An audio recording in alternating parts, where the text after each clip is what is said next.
Hello friends, मैं हूं Ashwin.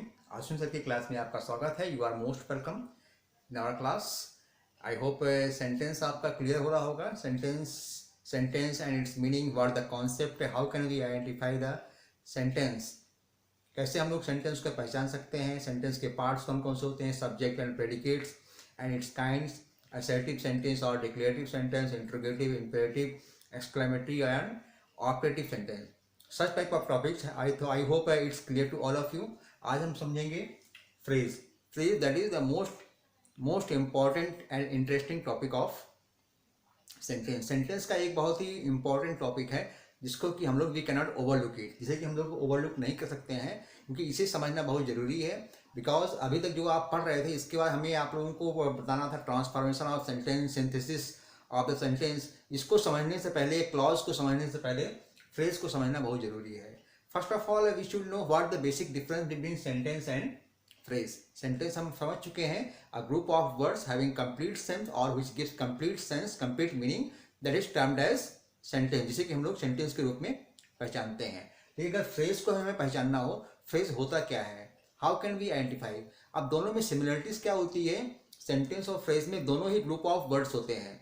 Group of words दोनों ही होते हैं, लेकिन जो सेंटेंस में ग्रुप ऑफ वर्ड्स होते हैं, they give complete meaning, they can stand alone. Sentence में जो वर्ड्स होते हैं ग्रुप ऑफ, वे उनकी कंप्लीट मीनिंग होती है एज बिकॉज ऑफ उसमें आपके सब्जेक्ट और प्रेडिकेट्स बोथ होते हैं, सब्जेक्ट और वर्ब्स दोनों दिए होते हैं, इसलिए उसमें कंप्लीट मीनिंग निकलती है। लेकिन जो फ्रेज आपके होते हैं, फ्रेज में कंप्लीट मीनिंग आपकी नहीं निकलती है। That means we give the incomplete meaning, sense आपको इनकम्प्लीट मिलेगा। जस्ट लाइक आप यहाँ देख रहे हैं कुछ वर्ड्स हैं, in the garden. In the garden means बगीचे में, बिहाइंड द बुश झाड़ी के पीछे, माई फ्रेंड साहिल मेरा मित्र साहिल, ह्यूज एक्सपेंसिव हाउस बहुत ही कीमती घर, द क्विक ब्राउन फॉक्स चतुर चालाक लोमड़ी। दैट मीन्स आप चतुर चालाक ब्राउन लोमड़ी, ब्राउन नहीं कि भूरी लोमड़ी। यहाँ आप देख रहे हैं, इनसे आपको जानकारी मिल रही है, जो इसके वर्ड्स हैं, वर्ड्स की मीनिंग के बारे में आपको पता लग रहा है, इसकी मीनिंग होती क्या है। लेकिन इनको शो करने का मतलब क्या है, कोई उसकी फीलिंग, कोई इसका निकल के नहीं आ रहा है। इससे आप कहना क्या चाहते हैं, हम क्या समझ पा रहे हैं, इससे हम कुछ नहीं समझ पा रहे हैं। We can get the only the incomplete meaning, अधूरा नॉलेज हमें मिल रही है। लेकिन जब इन्हीं ग्रुप ऑफ वर्ड्स को जब हम सेंटेंस के साथ में जोड़ देते हैं, तब इनकी मीनिंग पूरी हो जाती है, यानी ये आपके मीनिंगफुल हो जाते हैं। बट विदाउट सेंटेंस, यानी सेंटेंस के बीच में, यानी सेंटेंस के बिना ये जो ग्रुप ऑफ वर्ड्स हैं, इनके कोई महत्व नहीं होता है, इनकी कोई पहचान नहीं होती है। अब आपको हमें समझना है कि फ्रेज के फीचर्स कैसे होते हैं, how can we identify phrase in a sentence. Sentence से आपको दिया रहेगा, सेंटेंस के अंदर अगर आपको करना है, बताना हो कि pick out the phrase, group of phrase जो आपके हैं, उनको आपको पिक आउट करके अलग करना है। तो हाउ कैन वी आइडेंटिफाई, आपको समझना है। ये पहली बात तो आपको ये समझिए कि फ्रेज को हम वाक्यांश कहते हैं। वाक्यांश यानी कि वाक्य का एक टुकड़ा होता है, वाक्य का एक पार्ट होता है, उसे हम लोग फ्रेज कहते हैं, हिंदी में हम लोग उसे वाक्यांश कहते हैं। अब यहाँ जो देख लीजिए आप सब, आपके ग्रुप ऑफ वर्ड्स हैं, वाक्य के अंश हैं, वाक्य के टुकड़े दिए हुए हैं। कंप्लीट सेंटेंस यहाँ पे नहीं दिया है, सेंटेंस का एक टुकड़ा दिया हुआ है, इसलिए इसको फ्रेज को हम लोग वाक्यांश के रूप में समझते हैं। आप समझते हैं इसके फीचर्स क्या होते हैं, कैसे हम इसको पहचानेंगे। इसमें जो ये जो आपके फ्रेज होते हैं, इसमें भी ग्रुप ऑफ वर्ड्स होते हैं। इसमें जो शब्दों का एक समूह होता है, make sense but not complete sense. जो फ्रेज के जो वर्ड्स होते हैं ग्रुप ऑफ, इनके वर्ड मीनिंग तो होती है, लेकिन कंप्लीट मीनिंग नहीं होती। सेंस तो निकलता है कि बगीचे में, झाड़ी के पीछे, मेरा मित्र साहिल, चतुर चालाक भूरी लोमड़ी, ह्यूज एक्सपेंसिव हाउस बहुत ही कीमती घर। मीनिंग तो निकल के आ रही, लेकिन कंप्लीट मीनिंग नहीं निकल के आ रही। इससे हम कहना क्या चाह रहे हैं। लेकिन ये तब आपका जो है कंप्लीट हो जाता है जब इनको हम सेंटेंस के साथ में रखते हैं। अब आगे समझेंगे आप, कैनॉट स्टैंड अलोन, ये जो है अकेले खड़े नहीं हो सकते हैं। फ्रेज जो होते हैं ग्रुप ऑफ वर्ड्स, इनका अपना कोई महत्व नहीं होता है जब तक ये सेंटेंस के साथ में नहीं होते। सेंटेंस में क्या होता है, वो अकेले खड़े हो सकते हैं, एज बिकॉज ऑफ सेंटेंस में आपके सब्जेक्ट भी होते हैं, प्रेडिकेट भी होते हैं, यानी कि सब्जेक्ट और वर्ब दोनों ही होते हैं, इसलिए उनको किसी के सपोर्ट की जरूरत नहीं होती है। सेंटेंस इज इंडिपेंडेंट, सेंटेंस आपके होते हैं, वाक्य आत्मनिर्भर होते हैं, उनको किसी के सहारे की जरूरत नहीं होती है। लेकिन जो फ्रेज होते हैं group of words, they are dependent, ये आपके दूसरों पर निर्भर होते हैं, ये आपके जो है दूसरों पर निर्भर होते हैं। और जब ये डिपेंडेंट जो ग्रुप ऑफ वर्ड्स हैं, जब इंडिपेंडेंट ग्रुप ऑफ वर्ड्स के साथ में मिलते हैं, तो इनकी मीनिंग निकल आ जाती है और ये मीनिंगफुल हो जाते हैं, इनका कुछ सेंस, इनका पूरा कंप्लीट सेंस समझ में आता है। मे है पार्शियल सब्जेक्ट और वर्ब।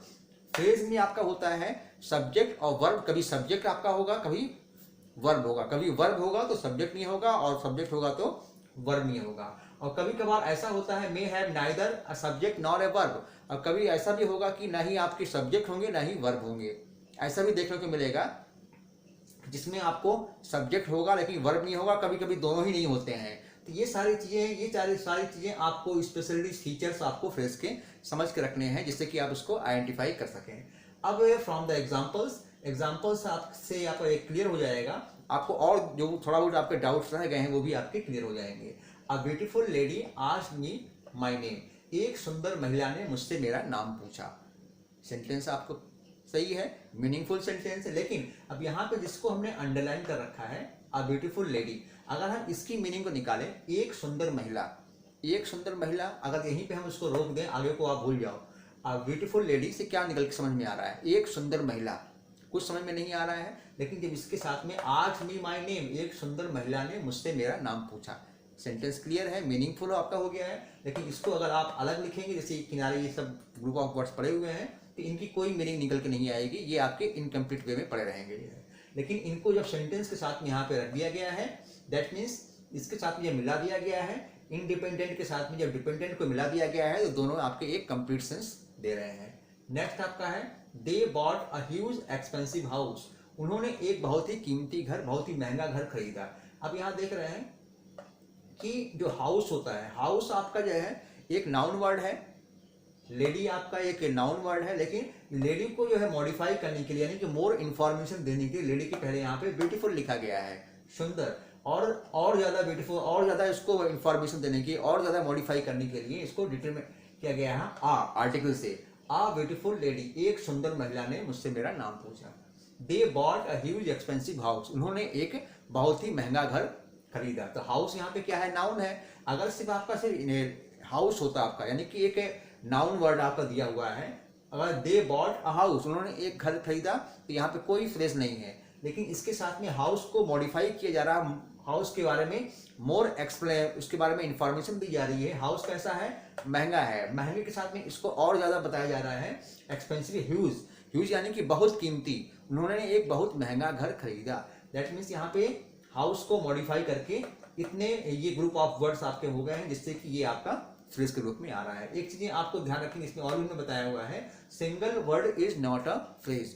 फ्रेज हमेशा जो है ग्रुप ऑफ वर्ड्स में होते हैं, सिंगल वर्ड में कभी नहीं हो सकता है। हो सकता है कि 2 वर्ड्स के हों, 2 वर्ड्स के भी फ्रेज होते हैं, 4 वर्ड्स के भी होते हैं, 7 वर्ड्स के, 10 वर्ड्स के फ्रेज हो जाते हैं, लेकिन मिनिमम आपके 2 वर्ड्स के होने चाहिए, इससे कम का नहीं। सिंगल वर्ड आपका है वो फ्रेज आपका नहीं हो सकता है, वो आपके नहीं हो सकते हैं, इसको आप लोग ध्यान रखेंगे। फ्रेज हमेशा जो है ग्रुप ऑफ वर्ड्स में होते हैं, ग्रुप आपके 2 वर्ड से स्टार्ट हो जाते हैं, लेकिन सिंगल वर्ड से नहीं होता है। सिंगल वर्ड है दैट मीन्स वो आपका एक नाउन होगा या वर्ब होगा, एडजेक्टिव होगा, प्रीपोजिशन, कंजक्शन, व्हाटएवर आपका है वो आपके होंगे, लेकिन वो आपके फ्रेज नहीं हो सकते हैं। Okay, we spend the night without sleep, हम लोगों ने रात बिताई। नाइट से पहले यहाँ पे दा दिया हुआ है, यानी कोई स्पेसिफिक एक विशेष रात की बात की जा रही है। वी स्पेंड द नाइट, हम लोगों ने रात बिताई, विदाउट स्लीप, कैसे बिताई, विदाउट स्लीप यानी कि बिना सो के, यानी कोई ऐसी सिचुएशन आई होगी कि रात भर गर्मी रही होगी, बिजली नहीं रही होगी, उमस होगी, हम लोग पंखे झलते रह गए होंगे और सुबह हो गई होगी, रात भर हम लोग नहीं सो पाए। तो we spend the night without sleep, यहाँ पे जो विदाउट स्लीप है ये आपका हो जाएगा phrase. Meet me at the mall later this evening, मुझसे मॉल पर मिलो कब, लेटर दिस इवनिंग, एक समय की बात की जा रही है, मॉल पे मुझसे मिलना है, कब मिलना है, later this evening. Later this evening यानी कि अभी दोपहर का समय है या मॉर्निंग का समय है, तो आज जो शाम होने आने वाली है उस शाम को तुम मुझे मॉल पर मिलोगे, ये यहाँ पे इंस्ट्रक्शन दिया जा रहा है। तो यहाँ पे लेटर दिस इवनिंग आपका हो गया, ये आपके फ्रेज हो गए हैं। अगर सिर्फ यहाँ पे इवनिंग दिया होता कि आपका फ्रेज नहीं होता, लेकिन इवनिंग को मॉडिफाई किया जा रहा है, यानी कि बताया जा रहा है कब मिलना है, लेटर दिस, यानी कि आज की शाम, आज की आने वाली शाम जो है वहां पे शाम को तुम्हें मिलना है। You can read English fluently, तुम अंग्रेजी धारा प्रवाह पढ़ सकते हो। यहाँ पे आप देख रहे हैं जो रीड है, रीड आपका एक वर्ब है, लेकिन वर्ब को यहाँ पे मॉडिफाई करके बताया जाए कि वर्ब के साथ में यहाँ पे मॉडल्स लगे हुए हैं, मॉडल्स भी लग सकते हैं, हेल्पिंग वर्ब यानी कि लिंकिंग वर्ब भी आ सकते हैं। यहाँ पे ग्रुप ऑफ वर्ड्स आपके हो गए। तो कैन रीड आपका क्या हो गया, एज अ फ्रेज आपके हैं।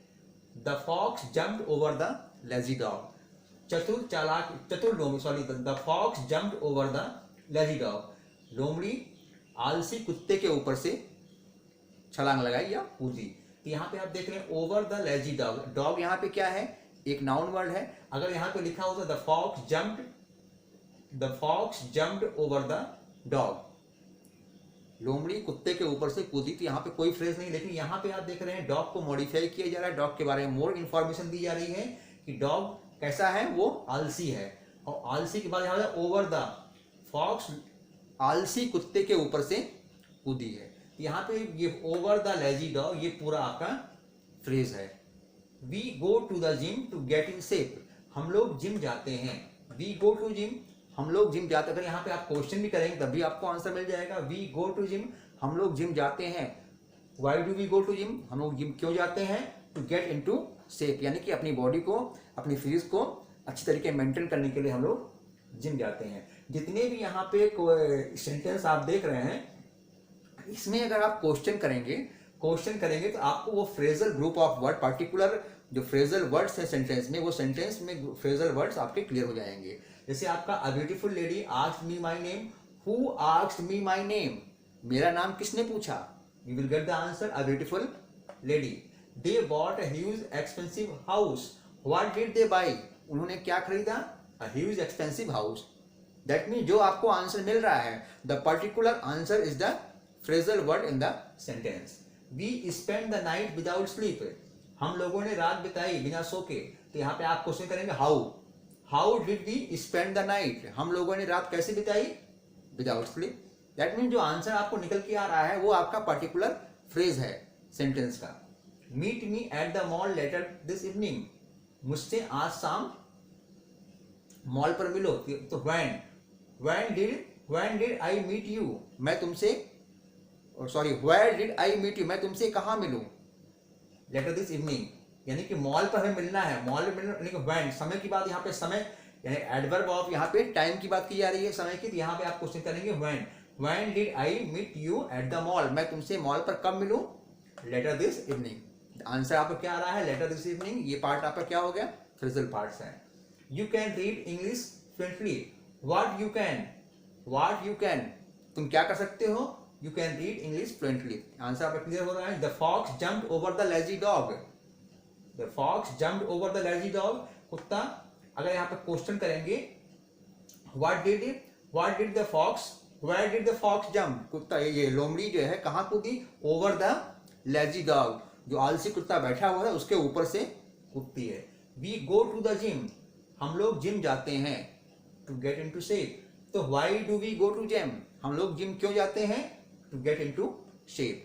So in all the sentences we see that if we are putting the question, हम लोग क्वेश्चन कर रहे हैं, we are getting the answer. That means अगर आपको यहाँ पे रटना नहीं है, कॉन्सेप्ट को समझना है, और अगर इसको आप क्वेश्चन करेंगे तो क्वेश्चन करने से आपको आंसर मिल जाएगा। And the particular answer is the phrasal part of the sentence. जो आंसर आपको मिल रहा है वो पर्टिकुलर पार्ट ही आपका वो phrasal part of the sentence है। अब इन द कमिंग वीडियो, आगे आने वाले वीडियोज हैं, इसमें हम आपको बताएंगे कि काइंड्स ऑफ फ्रेज कौन कौन से होते हैं। नाउन फ्रेज है, एडजेक्टिव फ्रेज है, एडवर्ब फ्रेज है, वर्ब फ्रेज है, प्रीपोजिशनल फ्रेज है, जेरेंड फ्रेज भी होते हैं, इन्फिनेटिव भी होते हैं, कंजक्शनल है, इंटरजेक्शनल है, सो मेनी है। लेकिन बेसिकली जो आपको पढ़ना है वो आपके 5 हैं। जो 5 आप पढ़ेंगे उसमें हम आपको बताएंगे कि जो नाउन फ्रेज में कैसे क्वेश्चन करते हैं कि आपको आंसर मिल जाएगा, एडजेक्टिव फ्रेज में कैसे क्वेश्चन किया जाता है कि आपको आंसर मिल जाता है। इसी तरीके आपके एडवर्ब भी होते हैं, प्रीपोजिशनल भी हैं और वर्बल फ्रेज भी होते हैं। तो इन सब में ये पर्टिकुलर एक क्वेश्चन होता है, क्वेश्चन कैसे किया जाता है, then how can we get the answer. Particular answer हमको जो मिल रहा है, that particular answer is the part of the sentence, that is called phrase. जो पर्टिकुलर आंसर आपको मिलता है क्वेश्चन करने के बाद, वो पार्ट आपका फ्रेज होता है उस पर्टिकुलर सेंटेंस का। ये सारी चीजें आपको आगे आने वाले वीडियोस में जो आपको हम अलग अलग समझाएंगे कि noun phrase, adjective phrase, adverb phrase क्या होते हैं, कैसे इसको पहचानेंगे एग्जांपल से।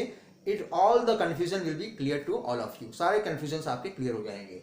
आई थिंक अभी जो हमने आपको समझाया है व्हाट इज फ्रेज, वाक्यांश क्या होते हैं, फ्रेज क्या होते हैं, क्या इसके फीचर्स होते हैं, ग्रुप ऑफ वर्ड्स होते हैं, लेकिन कैसे इसको आप पहचानेंगे, सेंटेंस में भी ग्रुप ऑफ वर्ड्स होते हैं, वो सारी चीज़ें सिमिलरिटीज एंड डिससिमिलरिटीज हमने बता दिया सेंटेंस और फ्रेज के बीच में, दोनों के बीच में क्या दोनों में डिफरेंस होता है, दोनों में क्या अंतर है, ये सारी चीज़ें हमने आपको समझा दी हैं एग्जाम्पल से, इसके फीचर से ही बता दी है। आई थिंक अब जो थोड़ा बहुत आपको डाउट रह गया होगा फ्रेज के बीच में और सेंटेंस के बीच में, वो आपका क्लियर हो गया होगा। तो अभी तक का जो चीज़ें हमने समझाई हैं इसको आप watch the video till the end. हमेशा आप लोगों से हम कहते हैं कि वीडियो को आप लोग लास्ट तक देखिए, और लास्ट तक वीडियो अगर आप देखेंगे तो वीडियो आपको पसंद जरूर आएगी, क्योंकि यहाँ पे काम की चीज़ें हैं, ये डेली यूज में चीज़ें हम लोग होती हैं, हम लोग इसको बोलते हैं, समझते हैं, लिखते रहते हैं। तो ये चीज़ें अगर आप उसको समझ लेंगे तो इसमें आपके अंदर परफेक्शन आ जाएगी। और ये परफेक्शन कब आएगी? When we do more practice. जितना ही हम लोग ज़्यादा प्रैक्टिस करेंगे हमारे अंदर परफेक्शन उतनी ही आती जाती है। तो परफेक्शन में प्रैक्टिस आप लोग करते रहिए और परफेक्शन आप लोग पाते रहिए। It's all depend on us. मेरे ख्याल से वीडियो आपको अच्छी लगी है तो आप उसको लाइक जरूर करेंगे, और लाइक करने के बाद share more and more. As usual हमेशा हम कहते हैं ये सब चीज़ें कहने वाली नहीं होती हैं, आप लोग अपने आप में इंटेलिजेंट हैं, सिंसियर हैं, कि आप लोग अपने आप ही करते रहते हैं। और हमेशा आप लोगों से हम कहते हैं कि comment box is before you, comment box आपके सामने है। कोई भी प्रॉब्लम आ रही है, कंफ्यूजन आ रहा है, नहीं समझ में आ रहा है, तो आगे बढ़ो और कमेंट में आप डालो, आई विल सॉर्ट यू। हम हमेशा आप लोगों के साथ में रहते हैं, हमेशा आप लोगों के साथ में हैं। हमेशा कहते हैं आप लोगों से ना कि आप लोग एक स्टेप बढ़ाइए, आपके पीछे हम खड़े हैं जो है, लेकिन पहला कदम तो आपका ही होना चाहिए ना। पहला कदम आप बढ़ाएंगे, पीछे हम आपके खड़े हुए हैं सपोर्ट करने के लिए। Don't worry, bring out the hesitation, hesitation को निकाल के आप बाहर रखिए, उसको गिव अप कीजिए। हेजिटेशन को आप बाहर निकालेंगे, सारी चीज़ें आपकी, पूरी दुनिया आपकी मुट्ठी में है, सारी नॉलेज आपको आपके पास आ सकती है। बस आपका जो ज्ञान है, आपका नॉलेज है, उसका अहंकार मत करना। इस बात का ज्ञान करना कि अहंकार गलत होता है। अहंकार का ज्ञान बहुत आवश्यक होता है, लेकिन ज्ञान का अहंकार नहीं होना चाहिए। तो आप लोग इंटेलिजेंट हैं, सिंसियर हैं, समझते हैं, तो वीडियोस को आप लोग देखते रहिए, समझते रहिए। और इसको अगर वीडियो आपको अच्छी लगी तो लाइक आप कीजिए and share more and for more such content follow Ashwin sir की क्लास। और जो चीज़ें हमेशा हम कहते हैं, do more and more practice for more perfection, because practice makes us perfect.